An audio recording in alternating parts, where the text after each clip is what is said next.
Boa noite a todos. Que Deus, dono dos nossos corações, Jesus, nosso modelo e guia, e a espiritualidade maior que nos envolve, nos assiste, nos inspira nesse instante, possa continuar derramando essas energias balsâmicas, salutares para cada um de nós, para o nosso refazimento moral, físico e espiritual. Rogando ainda nesse instante de Nossa Mãe Maria, que ela possa, juntamente com os legionários do bem, visitar a todos os nossos irmãos suicidas, levando até eles as nossas vibrações de carinho, de afeto, de ternura. Que eles possam se sentir reenergizados, abastecidos com essas energias, para o seu refazimento, para os embates que ainda estão por vir, mas que em breve possam estar juntos de nós novamente. O tema escolhido para nós dialogarmos na noite de hoje, a oração do Pai Nosso, também conhecida como a oração dominical. E aí poderiam até questionar, mas essa oração dominical tem a ver alguma coisa com domingo? Não. Dominical vem de uma palavra do latim dominus, Senhor, a oração do Senhor. Por isso ela é conhecida também, o Pai Nosso é conhecido como a oração dominical, a oração do Senhor. E aí nós vamos rememorar há mais de 2000 anos, quando Cristo esteve aqui entre nós, e como sempre costumava fazer à noite, na casa de Simão Pedro, quando reunia com os discípulos para poderem dialogar, para poderem aprender.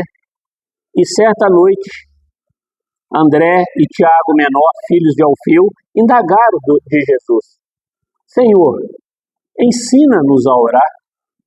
Nós ainda não sabemos.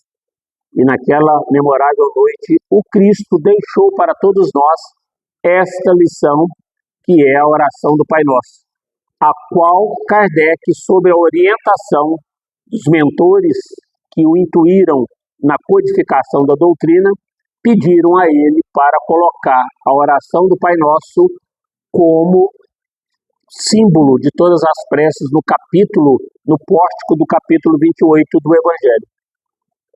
Porque a oração do Pai Nosso é uma oração, como nós vamos ver, que resume todos os nossos deveres para com Deus, para conosco e para com o nosso semelhante.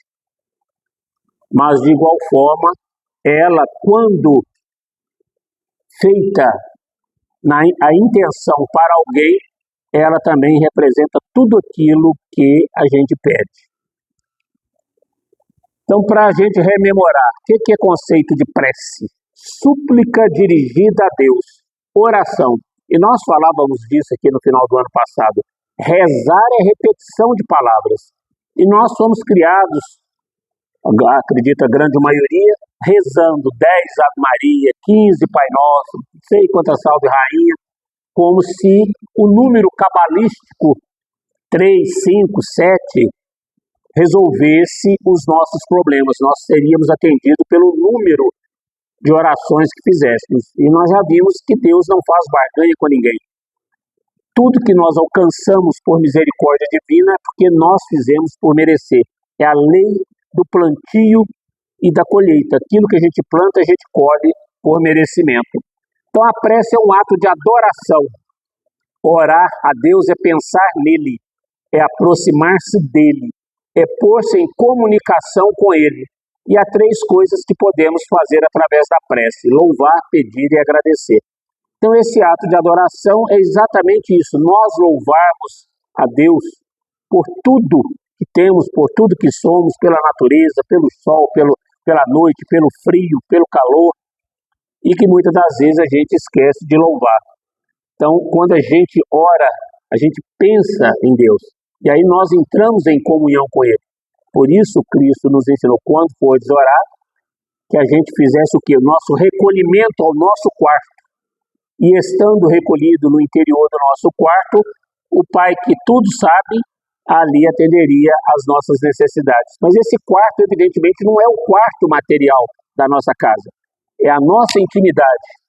É nós nos recolhermos e entrarmos em comunhão com o Pai. Então, a oração do Pai Nosso, diz Kardec, é o mais perfeito modelo de concisão, ou seja, típico dos espíritos luminares. E o Cristo, como foi o maior sol que nós já tivemos em espiritualidade, realmente resumiu na oração do Pai Nosso todos os nossos deveres. Tanto é que a oração do Pai Nosso nos traz 5 pedidos de ordem espiritual e apenas 5 pedidos de ordem espiritual e 1 pedido de ordem material, que é o pão nosso de cada dia. Não só o pão, como nós vamos ver, para o café, para o almoço, para o jantar, mas também o pão espiritual para nos dar força, fé, resignação para os embates do nosso dia a dia. E prossegue Kardec, é uma verdadeira obra-prima de sublimidade na simplicidade. E eu acrescentei aqui, o simples é o divino. Da Vinci falou isso com toda a propriedade. O simples é o divino, porque na simplicidade nós não temos excesso e nós não temos falta. Nada nos falta, nada excede. E a oração do Pai Nosso representa esta sublimidade na simplicidade.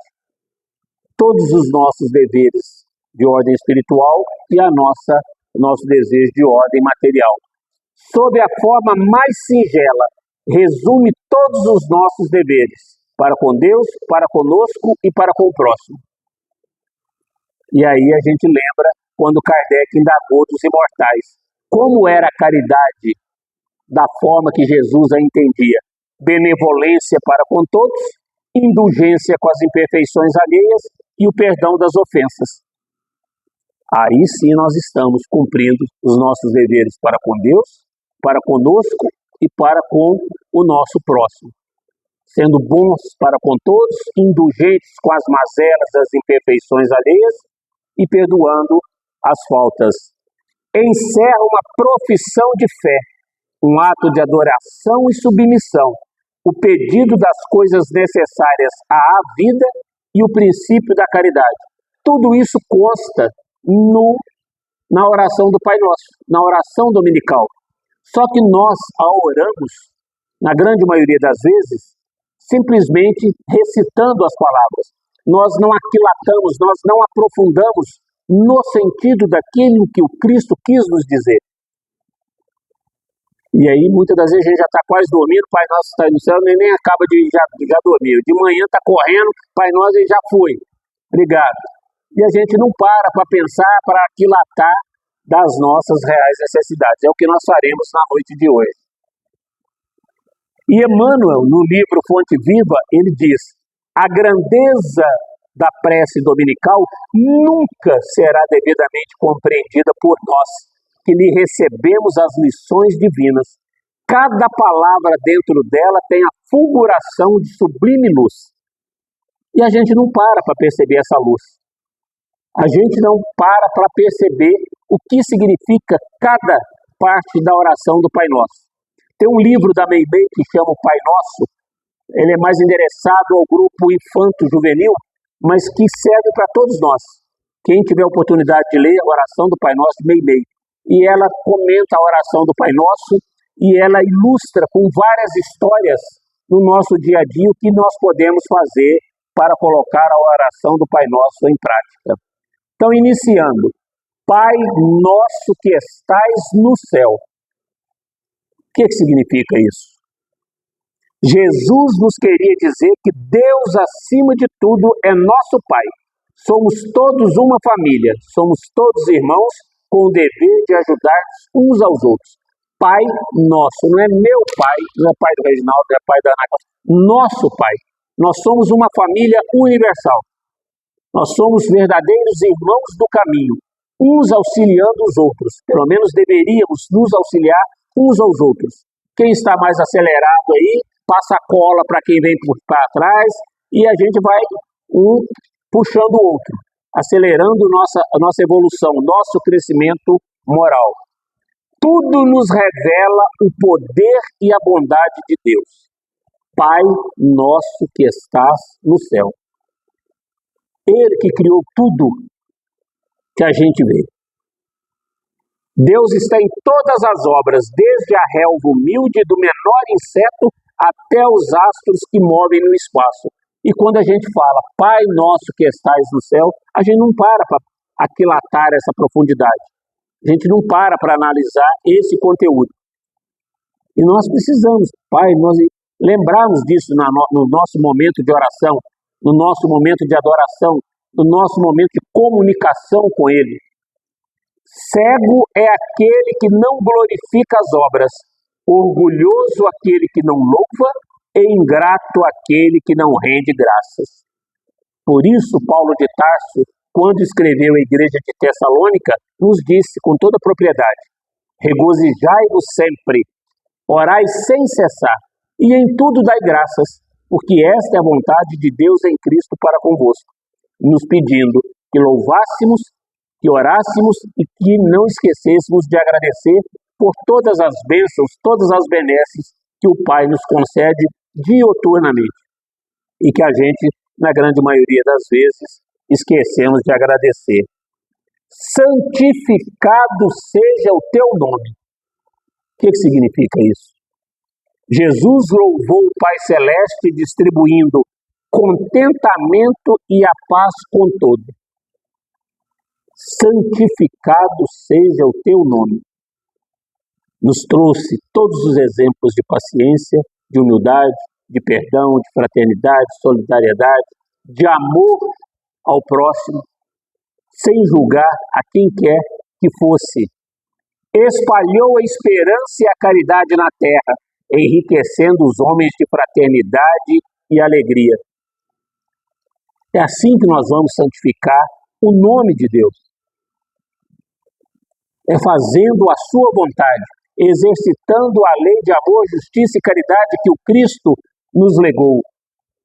Tudo que temos, tudo que vemos, tudo que recebemos e sentimos pertence a Deus, nosso Pai, que tudo engrandece e aperfeiçoa em nosso benefício. Nos deu o livre-arbítrio, nos deu o sentimento e nos deu a razão, para que nós pudéssemos trabalhar exatamente o nosso raciocínio, pudéssemos entender e lapidar os nossos sentimentos de amor ao próximo. Então, tudo pertence a Deus. E muitas das vezes, como eu sempre falo, a gente só usa o pronome possessivo. Meu, minha. Meu pai, minha mãe, minha casa, meu carro, meu filho, minha esposa, meu esposo. E nada é nosso. Tudo é empréstimo divino. Papai do céu falar, me dá aqui hoje, eu quero de volta, acabou. Por isso Kardec nos fala no capítulo 5 do Evangelho. Calma e resignação. Os maiores antídotos contra a loucura e o suicídio. Calma naquilo que nós tivermos condições de alterar o curso da nossa história, corrermos atrás, e resignação naquilo que não tivermos. Aceitação às leis divinas, sem blasfêmia. É o bem e o mal sofrer. Porque se nós passamos pelas dores, as vicissitudes aqui na terra, as aflições, mas blasfemando contra Deus o tempo todo, não vai adiantar nada. Nós vamos ter que repetir a matéria numa próxima encarnação. Por isso a gente tem que aceitar. Se as coisas que nos acontecem não são causas atuais da presente encarnação, são de causas pretéritas. Por essa razão devemos lembrar que estaremos santificando o nome de Deus sempre que estivermos realizando o melhor que possamos fazer, cumprindo os seus mandamentos. E o Cristo foi muito bom para conosco. Ele resumiu 613 mandamentos da lei judaica e os 10 mandamentos de Abraão em apenas 2. Amar a Deus de todo o coração, de toda a nossa alma, de todo o nosso entendimento e ao nosso próximo como a nós mesmos, para facilitar o nosso entendimento, para que a gente conseguisse colocar em prática. E nós não conseguimos, porque nós não amamos a Deus de todo o coração. Eu amo. Cumpre as vontades de Deus? É benevolente para com todos? É indulgente? Perdoa? Então não ama a Deus de todo o coração. Não santifica o seu nome. Se nós quisermos realmente santificar o nome de Deus, nós temos que fazer a sua vontade. Venha a nós o teu reino. Deus nos deu leis plenas de sabedoria que indicam o caminho da felicidade se a cumprirmos. E o Cristo nos disse isso. No capítulo 6, o Cristo Consolador, ele nos fala, vinde a mim todos vós que estáis aflitos e fatigados e sobrecarregados, que eu vos aliviarei. O Cristo não promete cura para ninguém. promete alívio para as nossas dores, mas ele sempre dizia àqueles que ele curava: ide e não peques mais, para que não te aconteça coisa pior. E muitas das vezes nós somos agraciados com alguma bênção de Deus que a gente roga, que a gente pede, e depois, logo em seguida, a gente cai na tentação novamente. Então, com a verdadeira vivência destas leis, haveria paz e justiça. O forte sustentaria o fraco, os males seriam evitados e não teríamos excessos e abusos. É o que disse Da Vinci. O simples é divino. Nada excede, nada nos falta. E Santo Agostinho já dizia isso no capítulo 13 do Evangelho, que o dia que nós deixarmos de ser egoístas e orgulhosos, aquilo que sobra da nossa mesa, alimentaríamos toda uma população que nada tem. O que sobra, não é o resto. E todo dia sobra um pedaço de pão, sobra um copo de arroz na panela, um copo de feijão, que daria para alimentar tantos irmãos no mundo inteiro em necessidade. E a gente não o faz. Quanta comida a gente joga fora nas nossas cestas de lixo? Ah, perdeu. Falta de caridade. Deus deu-nos a inteligência e a razão, como eu disse, para que pudéssemos escolher entre o bem e o mal, a fim de que tenhamos mérito e responsabilidade nas nossas ações. Livre-arbítrio. Se eu acertar, que eu fique com reconhecimento, mas se eu errar, cometer algum equívoco contra as leis de Deus, que eu assuma também a minha responsabilidade. Então nós temos que ter esse discernimento. Por isso Kardec, quando indagou dos imortais, onde estava escrita a lei de Deus, lá na questão 621 do Livro dos Espíritos, ele obteve como resposta: na nossa consciência. Tanto é verdade que quando a gente faz alguma coisa errada, quando a gente fica com remorso, com culpa, a gente põe a cabeça no travesseiro, não devia ter feito aquilo. A gente fica remoendo. Porque a gente sabe que nós erramos. Nós sabemos que equivocamos. E aí a gente sofre. Então o auxílio celeste reclama o nosso esforço. É sempre indispensável purificar o nosso sentimento para recebê-lo e difundi-lo. Diga-me o que pensas e o que sentes, que eu dir-te-ei com quem andas. Não canso de repetir. Pensamento elevado, sentimento voltado para a prática do bem e da caridade. Quem que nós vamos ter junto de nós? Espíritos de luz. Nosso anjo guardião, feliz, alegre. Porque ele fica alegre todas as vezes que nós acertamos. Mas fica entristecido todas as vezes que nós cometemos algum equívoco. Todas as vezes que nós vamos contra as leis de Deus. Nosso anjo guardião se entristece. Ele é o nosso tutor, é o nosso avalista. E ele está sempre soprando. Não vai por aí, vai por aqui, vai por aqui. E a gente quebrando a cara. A gente não presta atenção nas intuições. Sem a bondade em nós, não poderemos sentir a bondade de Deus ou entender a bondade dos nossos próximos. E é verdade. Primeiro eu tenho que me amar. Primeiro eu tenho que me respeitar. E na grande maioria das vezes nós não nos respeitamos, nós não nos amamos. É uma linguagem chula, a gente fala palavrão, a gente fala bobagem, a gente assiste bobagem. Nós não nos amamos, não nos respeitamos. Como que nós poderemos sentir a bondade de Deus e a do nosso semelhante se nós não temos bondade para conosco? Somos nós ainda, todos nós, endividados com as leis de Deus. Por isso, o Cristo nos disse: no mundo só tereis aflições. Por causa disso. Jesus trabalhou auxiliando a todos e ajudando-nos até a cruz do sacrifício, dando-nos a entender que o reino de Deus é amor. E quais foram as últimas palavras do Cristo? Pai, perdoa, eles não sabem o que fazem. Nós faríamos isso? Pisou no meu calo, eu rodo a baiana. É assim que a gente fala, né? Mexeu, pode até me xingar, mas mexeu com os meus, aí a coisa não fica boa. Somos nós, ainda endividados com as leis de Deus. Somos nós ainda que não conseguimos perdoar. que o Cristo diria de um irmão desse? É um irmão adoentado, ele ainda não conhece as leis do Pai, mas ele um dia vai conhecer. Perdoa. O que ele disse para aqueles que queriam apedrejar a mulher adúltera? Atire a primeira pedra quem estiver sem pecado. E nós somos useiros e bezeiros em apontar os defeitos dos outros. Você viu como é que fulano fez? Você viu o que a Ana Cláudia fez? Você viu o que o Reginaldo fez? Viu o que o Wagner fez? Assim somos nós. Esquecendo que nós temos telhado de vidro. Então nós temos que mudar o nosso comportamento. Que seja feita a tua vontade, assim na terra como no céu. É outra parte do Pai Nosso que eu costumo dizer que a gente quer enganar nós mesmos, né? Porque a gente fala que seja feita a vossa vontade, mas nós queremos que a vontade nossa que seja realizada. A gente erra a vida inteira, faz bobagem a vida inteira. Aí a hora que a água bate no pescoço, a gente acorda de manhã, Pai, me ajuda pelo amor de Deus. E a gente quer o socorro até meio-dia, não é até meia-noite não, é até meio-dia. Somos nós, ainda movidos por esses sentimentos. Então, submissão da criatura para com o seu Criador. Nós não somos submissos. Quando a água bate no nosso pescoço, nós não somos. Aí a gente blasfema. Por que Deus está mandando isso para mim? Quer dizer que na casa do vizinho pode, na minha não.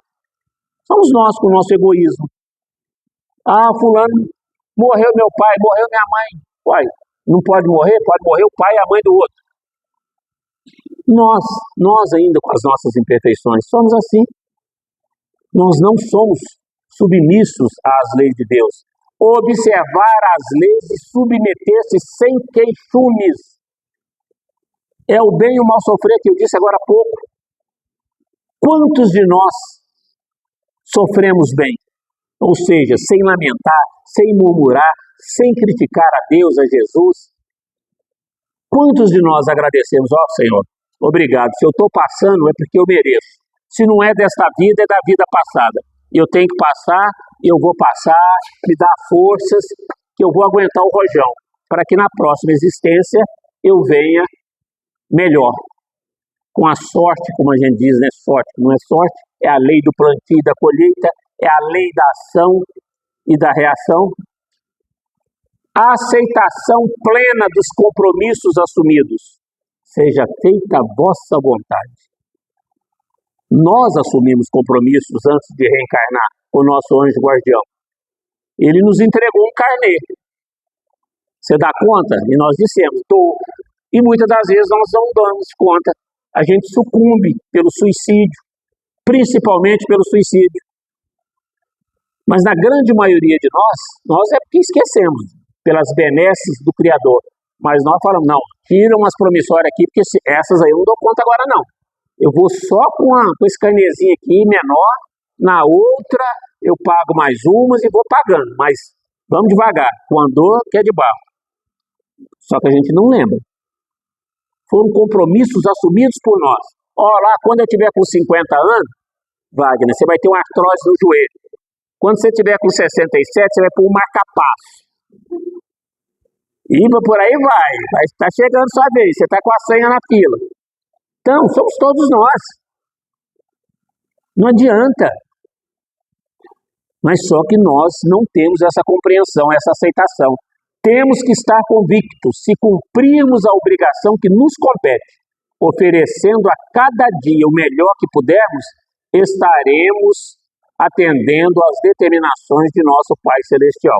Aí sim, seja feita a vossa vontade. Que caso contrário, é a nossa vontade que nós queremos que realmente seja levada a efeito. Submissão lúcida é a atitude de sabedoria. Por isso a doutrina espírita fala tanto em fé raciocinada. Não é aquela fé cega. Você fez o bem, você vai para o céu, escutar os anjinhos tocar harpa e ficar lá a vida inteira. Fez o mal, vai para o inferno, vai queimar no fogo. Não é isso. Senão, Deus não seria esse Deus de amor, de bondade, de misericórdia. Ele escolhe um para sofrer e o outro para ser feliz. Ele escolhe um para ter a maior riqueza do mundo, saúde, beleza, bondade, e o outro nada. Como é que é isso? Então todos nós nascemos simples e ignorantes e vamos crescendo paulatinamente. O pão nosso de cada dia dai-nos hoje. O que representa esta fala, esse ensino do Cristo? Pedir o alimento indispensável à sustentação das forças do corpo, mas também o alimento espiritual que necessitamos para o nosso desenvolvimento moral e intelectual. A ideia e o sentimento, a palavra e a ação. Então não é só o pão físico, o pão matéria, do café, do almoço, da janta, da ceia, mas também o alimento espiritual que nós precisamos, a força, a coragem, a fé, a resignação. Então as nossas companhias falam claramente de nós. Quem é que tem andado comigo? Quem que eu tenho atraído para junto de mim? Seja no plano físico, seja no plano psíquico. Deus nos deu inteligência para procurar meios para prover as nossas necessidades. Está lá no capítulo 3 do livro dos Espíritos, nas leis morais, a lei do trabalho. Por isso que Ele nos deu inteligência, por isso que Ele nos deu a razão, para que através do fruto do nosso suor nós pudéssemos nos alimentar. Todos nós. E quando ele fala o pão nosso de cada dia, é de cada dia mesmo. Sustento para a matéria e força para o espírito, de modo a prosseguir no roteiro de redenção no qual exercita as experiências evolutivas. Todos nós.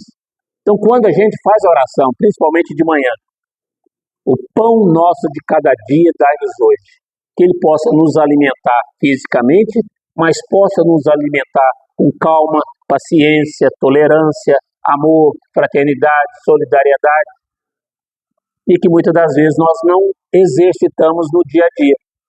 Aí a gente discute no trabalho, a gente é áspero, a gente é grosso, em casa, na rua, a gente não fala um bom dia, a gente não fala um boa tarde, uma boa noite, a gente não se olha, cada um por si, Deus por todos, como a gente costuma dizer, né? Ema, cada um com seus problemas, egoísmo.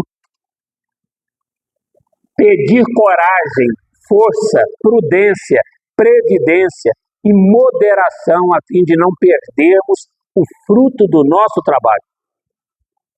Porque nós estamos numa escalada evolutiva. Aí a gente está se esforçando. Vai cair? Vai. Mas que no dia seguinte a gente possa levantar e fazer tudo diferente, para que nós não percamos o fruto do nosso trabalho. Pedir para que nossas necessidades materiais e espirituais sejam satisfeitas, para que o nosso desenvolvimento se faça com equilíbrio, segurança e prazer. E a gente não pede isso. Eu quero ganhar na Mega Sena, está acumulada, me ajuda aí. Se me ajudar a ganhar na Mega Sena, eu prometo que eu compro 1000 cesta básica e deixo lá no céu. Nós querendo fazer barganha com o Papai do Céu. Pedimos a Deus principalmente o alimento espiritual, que nos auxilie no fortalecimento da nossa inteligência e sensibilidade. A gente pede isso para Deus? A gente pede isso para Jesus? Para os nossos guias, para os nossos mentores, para aumentar a nossa inteligência e sensibilidade? Para nos dar paciência, força, coragem, moderação, previdência? Não pedimos. E aí a gente fala, seja feita a vossa vontade. Mentira, nós queremos que a nossa vontade seja feita, realizada. Somos nós, todos. Perdoai-nos as nossas ofensas, assim como nós perdoamos a quem nos tem ofendido.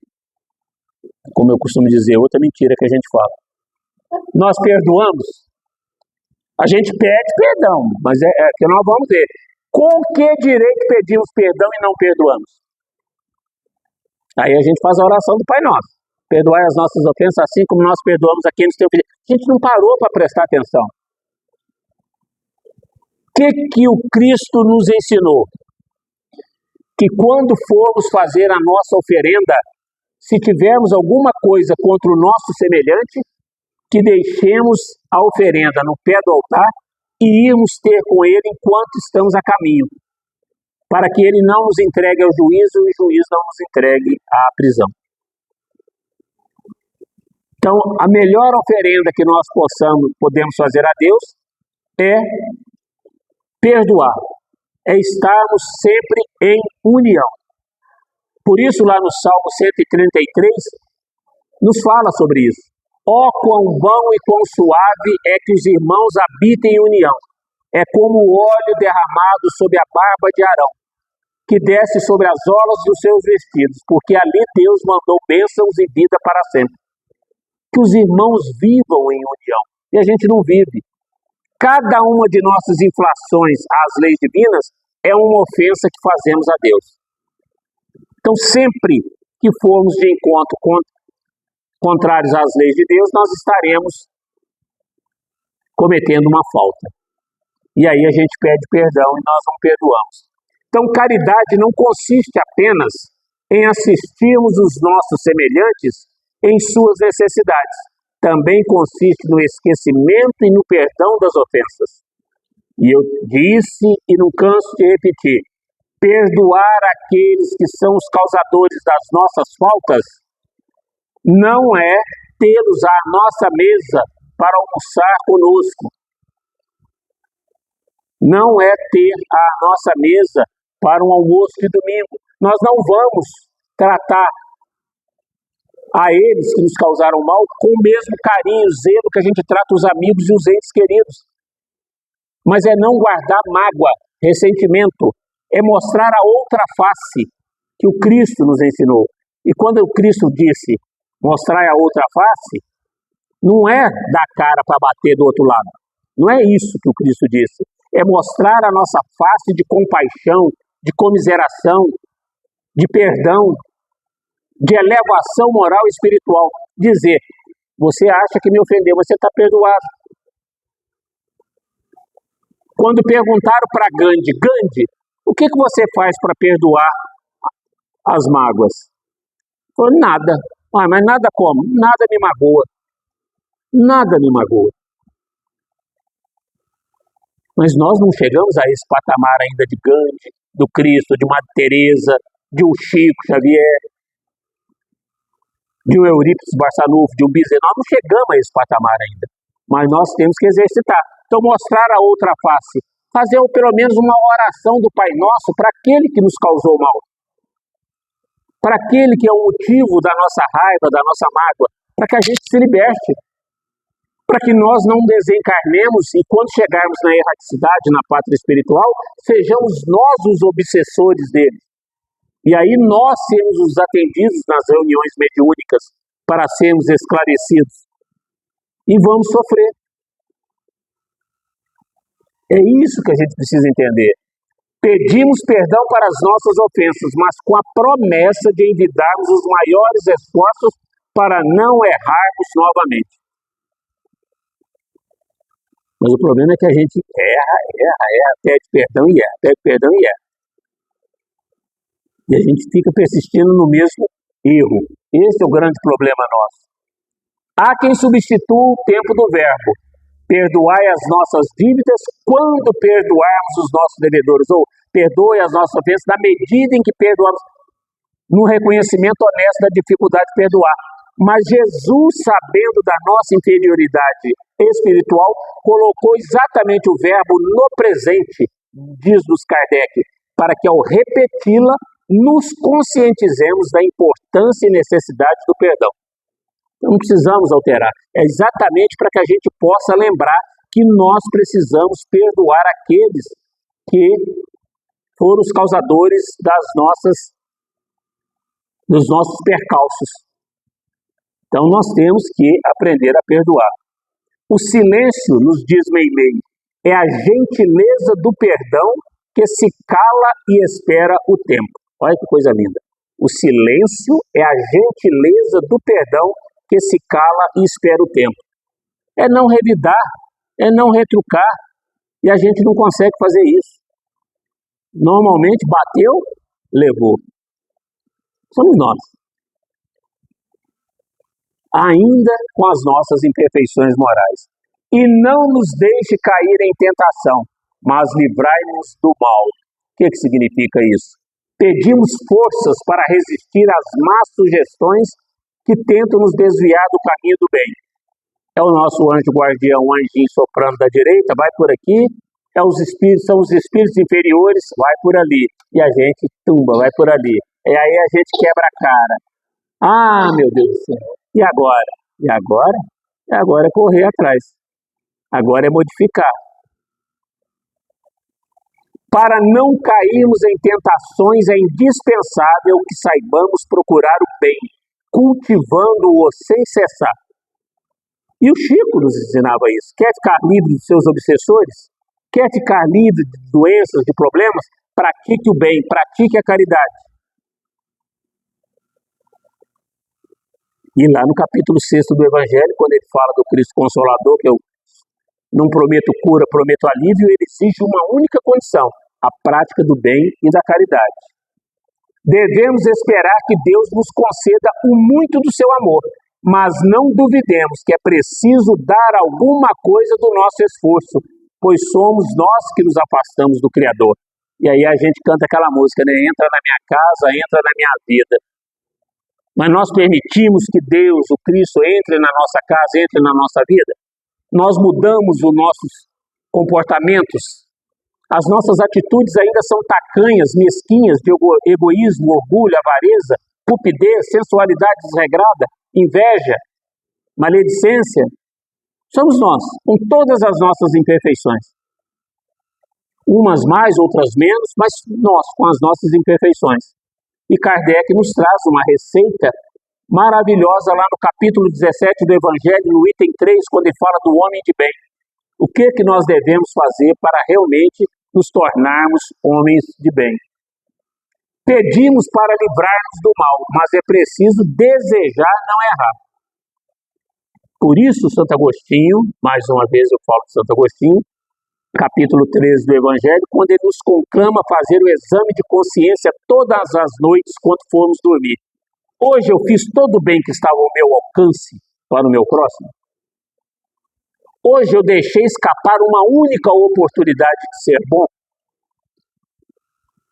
Hoje alguém vai dormir tendo do que reclamar de mim? 3 perguntinhas básicas. Para que no dia seguinte, se eu tiver cometido algum desatino contra as leis de Deus nesses questionamentos, no outro dia eu me esforçar para não errar de igual forma. Nesta frase nós reconhecemos nossa fragilidade, nosso orgulho, nosso egoísmo. E para que não venhamos a sucumbir sob os golpes das tentações, é indispensável saibamos procurar o bem, cultivando-o sem cessar. Só que a gente acha que fazendo uma sopa num domingo na casa espírita, na casa religiosa, nossa, fiz uma caridade imensa esse mês. O dia tem 24 horas. E o bem que a gente pratica, a caridade que a gente exercita, não é só a caridade material. Essa é importante? É. Uma cesta básica, um remédio, uma água, um agasalho. Mas a caridade moral, a caridade espiritual, fazer uma visita para alguém num asilo, num hospital geriátrico, num hospital, na cama de hospital, numa UPA, fazer uma oração, ler a parte do Evangelho, aplicar um passe, orar em casa por aqueles que estão doentes, estão morrendo nas guerras, os nossos irmãos que perambulam lá pelas imediações da Avenida Marcos Xerém, em estado de drogadição. Isso é caridade. A gente lembra deles nas nossas orações? A gente lembra desses irmãos? Nos presídios. Isso também é caridade. Então não há colheita sem plantação. Se eu quero colher algo de bom na minha vida, eu tenho que praticar o bem. Todo o bem que nós fazemos, nós recebemos ele de volta. Muitas das vezes a gente não sabe, muitas das vezes a gente não percebe, mas foi através de uma caridade que nós fizemos, de um bem que nós fizemos, aquilo volta para nós, em formas de bênção, de livramento, que a gente nem sabe que aconteceu. Então, concluindo, agora, se em minha vida não me comporto como filho de Deus, não reconhecendo as suas obras, será inútil dizer Pai Nosso. Se meus valores são representados pelos bens da terra, será inútil dizer que estais no céu. Se penso apenas em ser cristão por medo, superstição ou comodismo, será inútil dizer santificado seja o vosso nome. Se acho tão sedutora a vida aqui na terra, cheia de supérfluos e futilidades, será inútil dizer venha a nós o vosso reino. Se no fundo o que eu quero mesmo é que todos os meus desejos se realizem, será inútil dizer, seja feita a vossa vontade. Se prefiro acumular riquezas materiais, ignorando meus irmãos carentes de alimento material e espiritual, será inútil dizer, o pão nosso de cada dia dai-nos hoje. Se não me importa inferir, injustiçar, oprimir e magoar aos que atravessam o meu caminho, será inútil dizer, perdoai nossas ofensas, assim como perdoamos aquele que nos tem ofendido. Se escolho sempre o caminho mais fácil, mais tentador, que nem sempre é o caminho certo, o caminho que nos leva a Jesus, será inútil dizer, não nos deixeis cair em tentação. Se por minha vontade procuro os prazeres materiais e tudo que é proibido me seduz, me fazendo caminhar em direção à porta larga, da qual Cristo falou, será inútil dizer, livrai-nos do mal. Se sempre espero que os meus desejos sejam cumpridos, nada faço para aceitar as coisas que não me é dado compreender, e nada faço para me modificar, será inútil dizer que assim seja.